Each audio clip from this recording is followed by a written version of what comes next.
Bila teknologi langgar hukum alam, inilah padahnya. Inilah kisah Pandora, filem Korea Selatan yang betul-betul buat kita fikir apa jadi bila manusia degil dan tak nak dengar suara bumi. Watak utama dia, Jae Hyuk, hidup biasa-biasa je. Dia bekerja kat loji jana kuasa nuklear.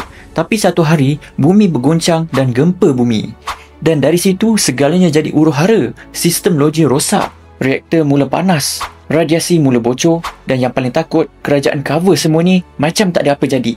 Ini bukan cerita mengarut ya. Filem ni tunjuk apa jadi kalau kau bina loji nuklear tapi tak buat kajian geologi elok-elok. Gempa bumi kat Korea mungkin jarang berlaku. Tapi kalau sekali jadi, nak khas. Teknologi canggih pun tak sempat nak selamatkan nyawa kalau kita tak ready dari awal. Kita boleh bina bangunan tinggi, teknologi power, jana kuasa berbilion-bilion. Tapi kalau kita buat semua tu atas tanah yang tak stabil, satu gegaran je boleh musnahkan semua. Patut ke loji nuklear dibina dekat kawasan aktif gempa? Siapa nak tanggung kalau berlaku tragedi? Jae Hyuk tak sempat pun selamatkan diri, tapi dia tinggalkan satu pengajaran besar. Kadang-kadang kita cuma buka mata lepas semuanya dah musnah. Filem Pandora bukan sekadar filem, tapi satu amaran untuk kita semua. Dapat something?